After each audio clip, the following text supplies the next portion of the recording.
All right, how you doing, handsome? How are you? How are you? I'm doing pretty well, you know. I'm holding my own, I'd like to think. Why are you doing a bit?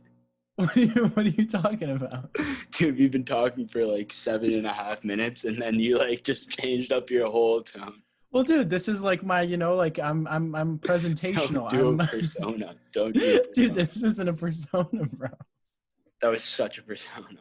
Dude, let's just keep rolling with this. I think that we should stop recording. Okay.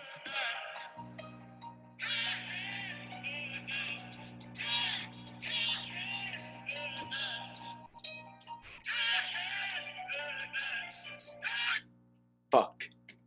You're good, bro. Don't worry about it. Don't worry about it. Honestly, I've been getting way too stoned just because I've been in quarantine and it shows. Like, Yeah, man. Wrap around shit.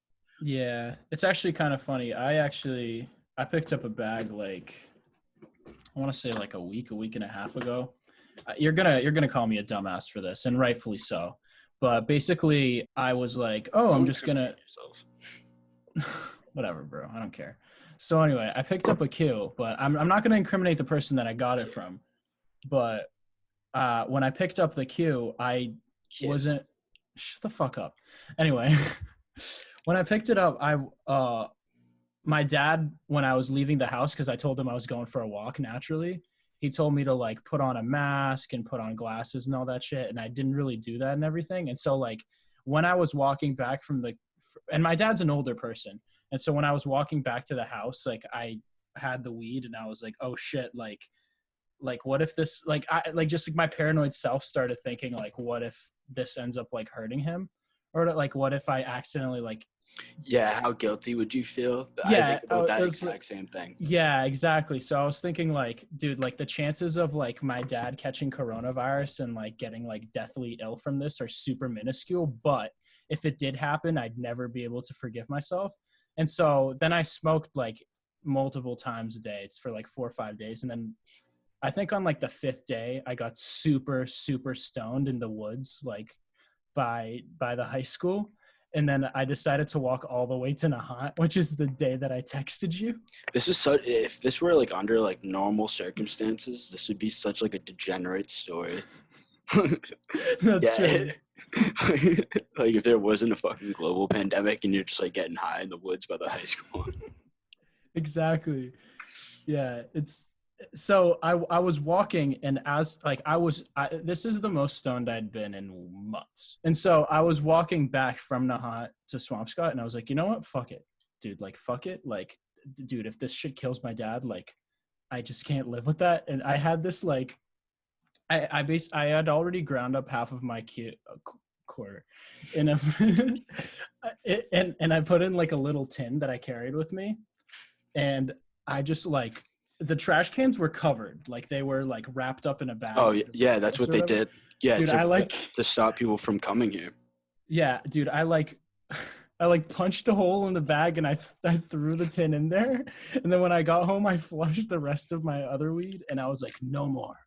That's so dramatic. And like on the one hand, I do regret it because obviously fucking, like weed's great and it like it's a social lubricant and it like eases your mind and shit. But on the other hand, like I've been such a productive version of myself lately that like I can't even regret it. Like I've been on like a much better wave. So I honestly like I don't really regret the fact that I did it even.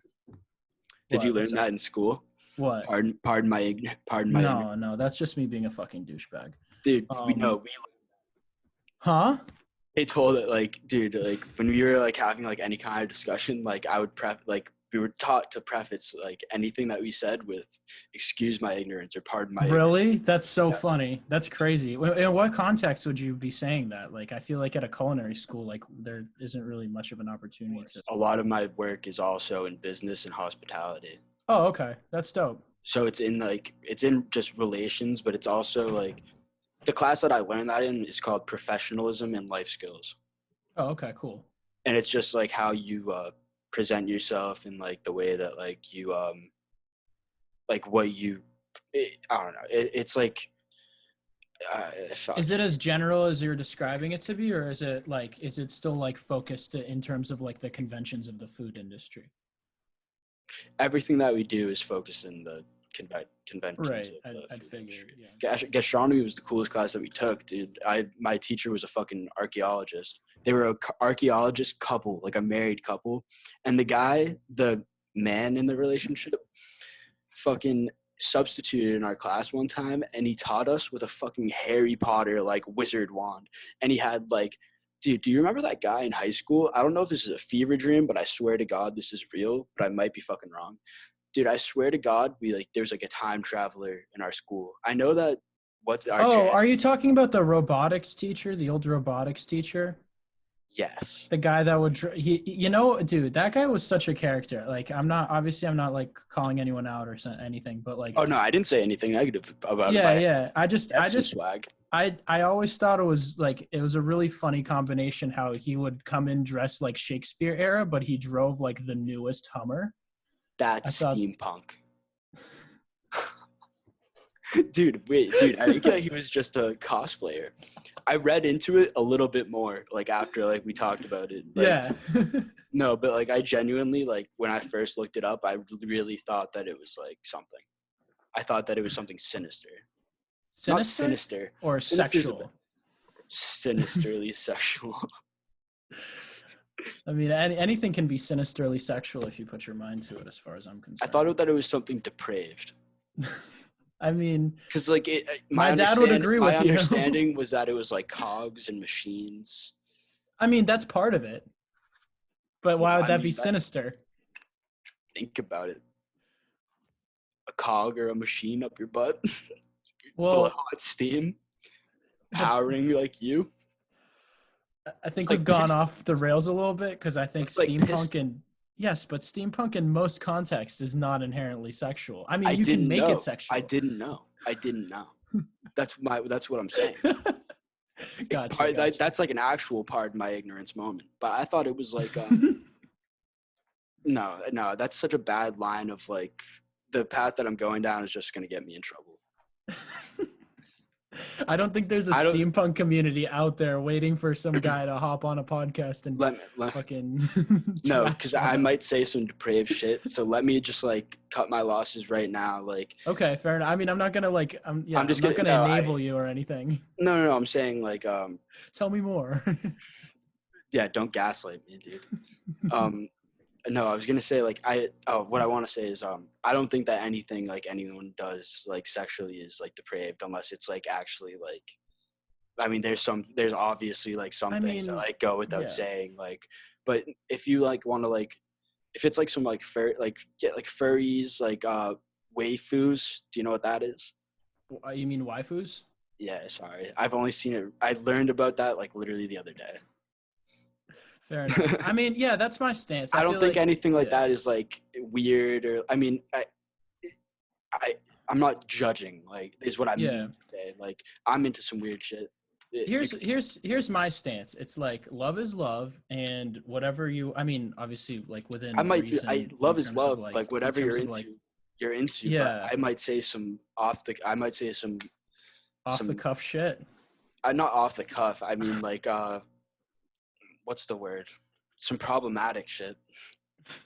But not like, I just mean like some off color shit. Is that the word? I mean, as long as you're aware of it. My whole thing is like, but I want to preface it by saying like I don't mean anything like terrible about it. Yeah. Like I just make jokes at like. Okay, I just be extra cognizant of the next thing that comes out of your mouth. I know, I will be. I mean, it's nothing that I say could like actually like I don't think I could offend someone to like such a degree. Like it just might be. I don't know. We're saying something. You're digging yourself a hole a little bit. No. I'm saying though, like, it's not like I'd say anything like so cruel. Like, it's just jokes. Like, nothing like that. Yeah. Well, yeah. I mean, I don't know. No, I mean, you know me. Like, I wouldn't say something. I do know you. I just feel like the more you try to explain yourself, like, the more of a bad look it is for you. If we hire an editor, like, it's Jamie. It's going to be so much money to get them to make that sound like not so bad. That was like some Mel Gibson shit. And I didn't even say anything. All right. Don't compare yourself to Mel Gibson, bro. My whole thing, well, maybe I should. Maybe if we're going to cut this out, maybe my opinion doesn't really need to be said. Yeah, well, fuck it. You don't need Anyway. to say anything. Yeah, I just won't. I think that's I mean, no one ever got in trouble for not speaking their mind. So It's true. basically what he does, according to this article, is here it is. Kyle Korver has the most intense and borderline insane workout regimen in the NBA. His workout, called Misogi, consists of Korver running underwater while carrying a bunch of heavy boulders. There may or may not be sharks involved. What do you mean there may or may not? I don't know. It's on USA Today. I think they just wanted to spice it up with. Yeah, it's a little what's the word? It starts with an E. Extreme. Extreme. I could have extravagant of that. No, they're embellishing a little bit. I'm sure. Probably. I just think it's funny how like it's not like a LeBron or like any guy that's like super multifaceted and strong doing that. Kyle. It's the guy that's like Kyle. He's literally just the white guy that shoots threes. Like, why are you running with boulders underwater? Like, this isn't helping you. Like, I just know, but I have like a 20-second clip that I've been waiting to share about Kyriakos Grizzly. Yeah, go for it. This is Kyriakos Grizzly.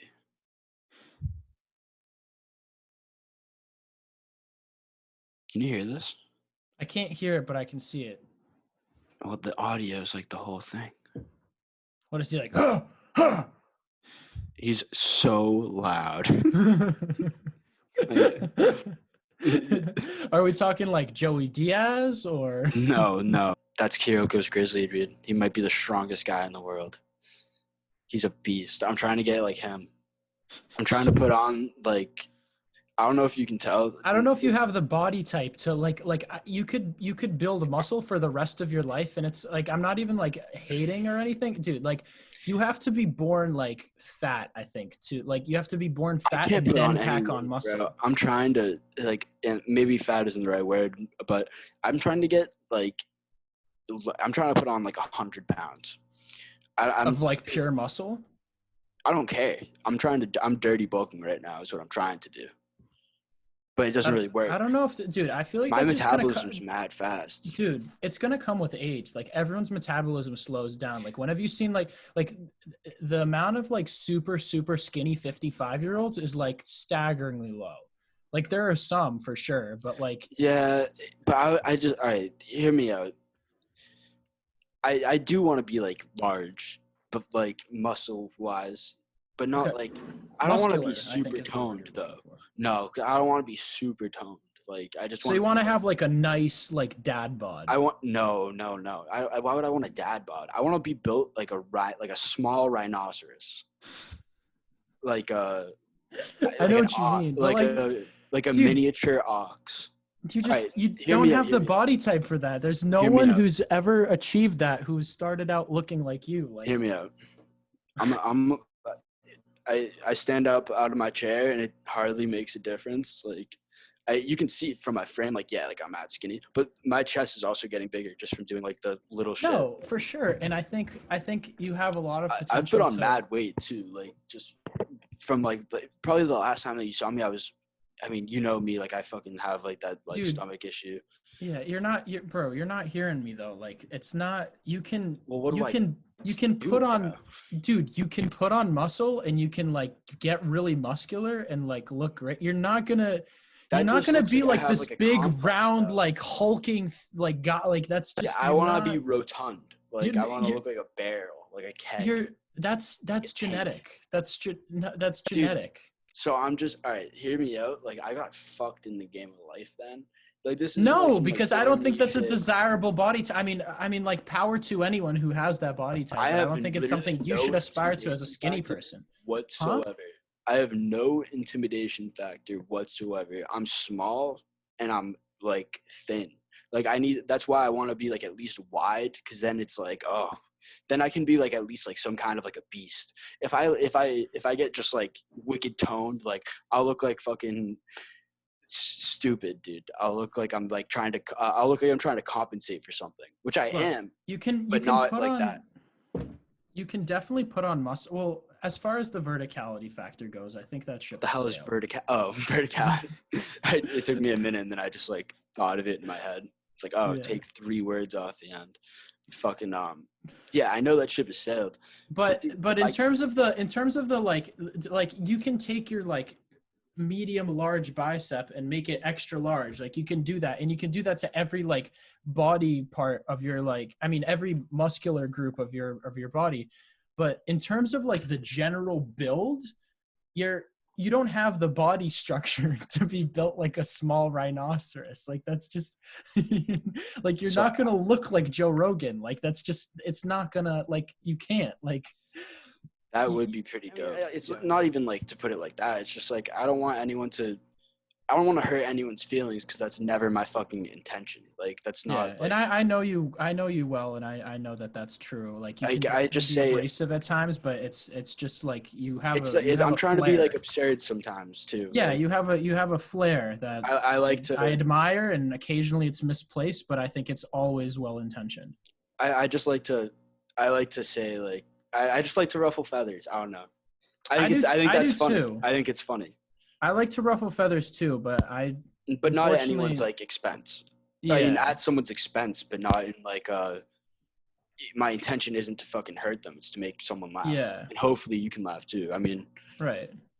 I don't know. I mean, I feel like it's unwarranted, and I feel like everyone could understand like that it's not from a mean place, but I don't know.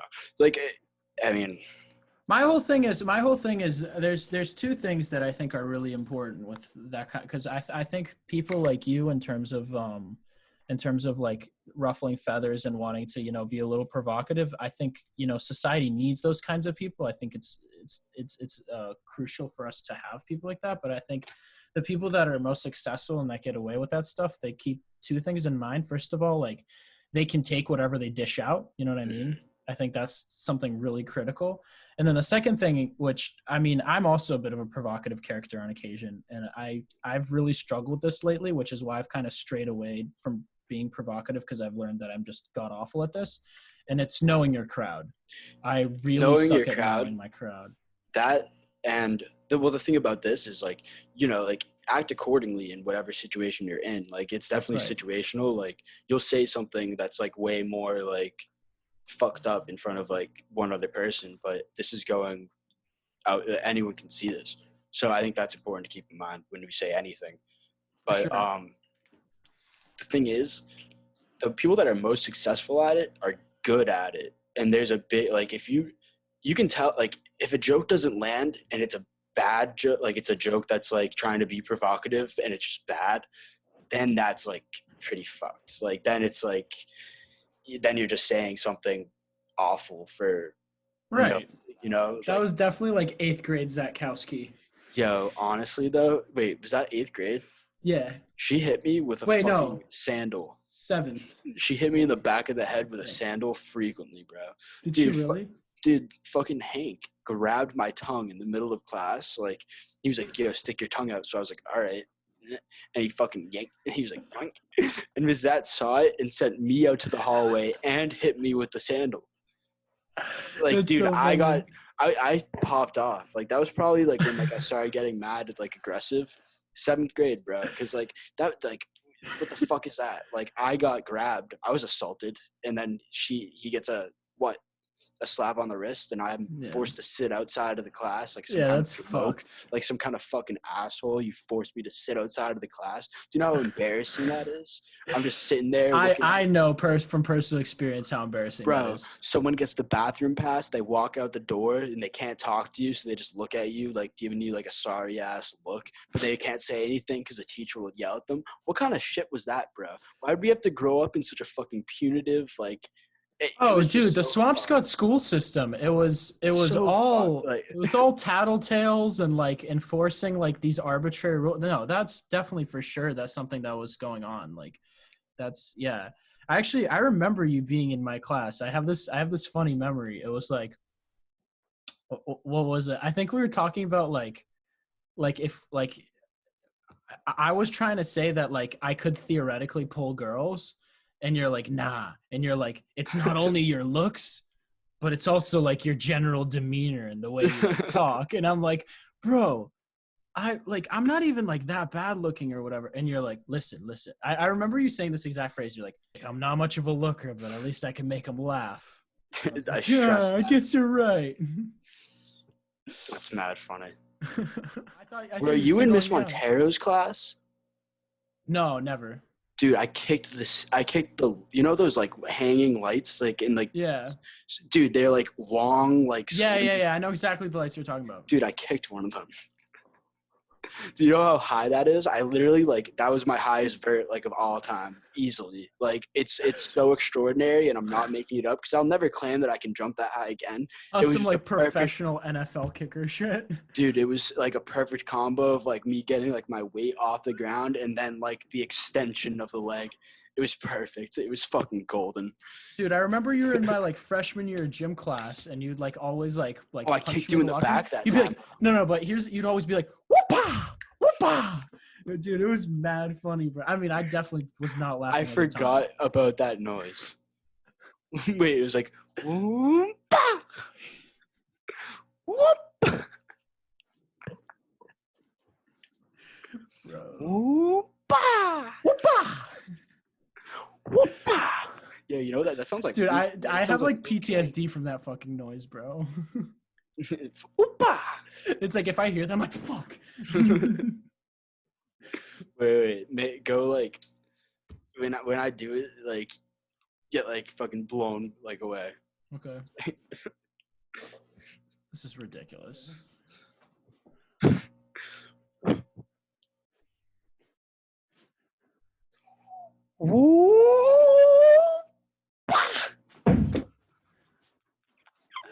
Bro, I just straight up punched the fucking ceiling. Yeah, I'm waiting for one of you. Fuck, dude. No, my parents are asleep, dude, but I definitely. Oh, shit. You didn't wake them with that? I mean, by uppercutting your ceiling? Dude, you just fucking Hadouken your ceiling. Fuck. And dude. I'm making Liu Kang noises. Alright, dude. Hey guys, follow me on Instagram at Chef Michael Corey. My TikTok is at Chef Michael Corey. My Twitter is at mhaskell3. And what else do I have to link? No, that's solid. All right, have a good night, everybody. Get some rest. See ya, bro. I'll see you around, dude. See ya. Peace, everybody.